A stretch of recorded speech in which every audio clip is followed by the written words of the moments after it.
வணக்கம் மக்களே, இது வரைக்கும் நம்ம சேனலை சப்ஸ்கிரைப் பண்ணாதவங்க பண்ணிக்கிறங்க. என்னோடய ஃபாலோவர்ஸ்க்கும் ரொம்ப நன்றி தெரிவிச்சுக்கிறேன். நம்ம சேனலோட வீடியோஸ் அடிக்கடி வரணும்னா அந்த பெல் பட்டனை கிளிக் பண்ணிக்கிறங்க. இந்த வீடியோவில் நாம் என்ன பார்க்க போகிறோம்னா, இருமல் சிறியவர்லேருந்து பெரியவர்கள் வரை வரக்கூடியது.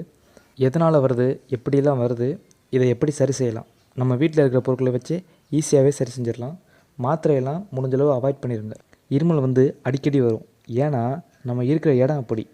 இந்த வாகனங்கள்லேருந்து வரக்கூடிய புகை, தூசிகள், அந்த காற்று, மாசுபட்ட காற்று, ஸ்மோக் பண்ணுவாங்கள்ல, புகைப்பிடிப்பாங்கள்ல, அவங்க பக்கத்தில் இருக்கிறது, அந்த புகையை நாம் சுவாசிக்கிறதுனால அந்த இருமல்லாம் அடிக்கடி வரும்.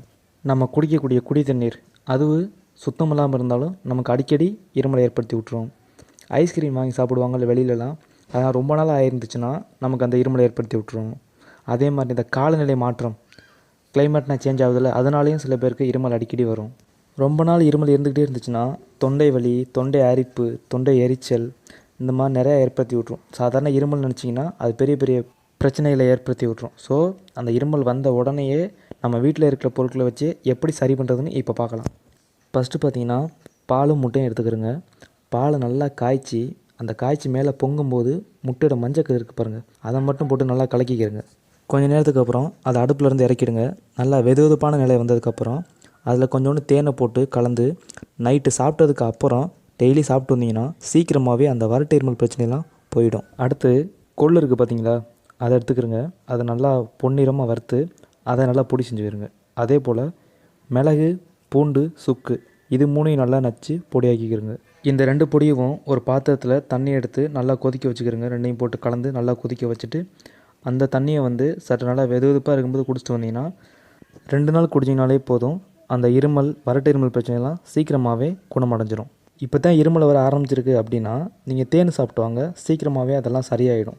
இல்லை ரொம்ப நாள் இருக்குது, ரொம்ப எரிச்சலாக இருக்குது அப்படிங்கிறவங்க இந்த தேனு கூட எலுமிச்சை சாறு, தேனையும் எலுமிச்சாரை மிக்ஸ் பண்ணி சாப்பிட்டு வரலாம். இல்லைனா கூடவே இஞ்சி சாறும் சேர்த்துக்கலாம், ரொம்பவே நல்லது தான்.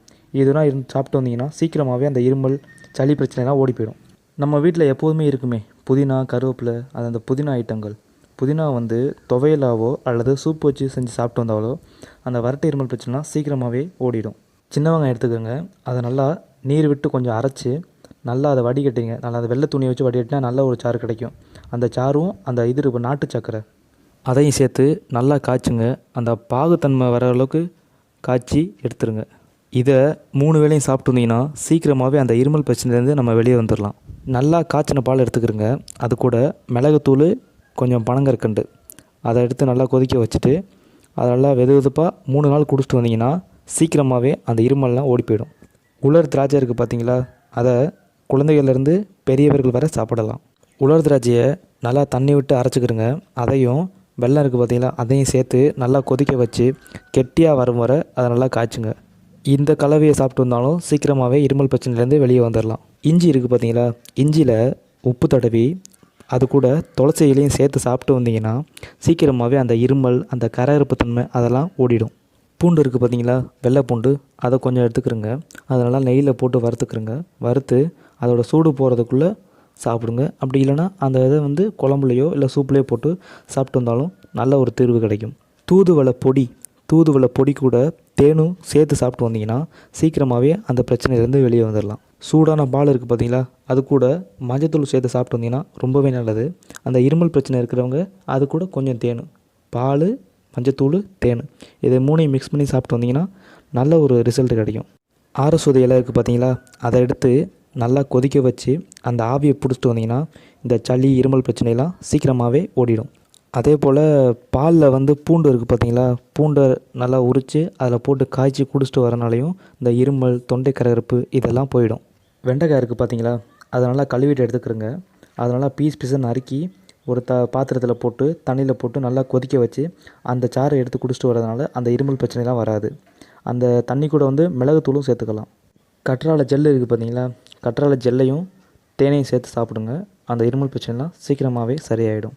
முடிஞ்ச வரை நம்மளோட சின்ன சின்ன தேவைகளுக்கு மாத்திரைகளை சாப்பிட்றத நிறுத்திடுங்க. அதே மாதிரி நீங்கள் வேறு எதுவும் எக்ஸ்ட்ரா மாத்திரைகள் எடுத்துக்கிட்டு இருந்தாலும் சரி, இல்லை வேறு எதுவும் தொற்றுக்கு ஆளாகி இருந்தாலும் சரி, நீங்கள் எந்த ஒரு பொருளுமே எடுக்கிறதுக்கு முன்னாடி உங்கள் டாக்டர்கிட்ட ஆலோசனை கேட்டதுக்கப்புறம் எடுங்க. ஏன்னா நம்ம ஹெல்த்து ரொம்ப முக்கியம். இதுவரை பொறுமையாக கேட்ட எல்லாருக்குமே ரொம்ப நன்றி. நம்ம சேனலை இதுவரை சப்ஸ்கிரைப் பண்ணாதவங்க பண்ணிக்கிறங்க. நம்ம சேனலோட வீடியோஸ் அடிக்கடி வரணும்னா அந்த பெல் பட்டனை கிளிக் பண்ணிக்கிறங்க.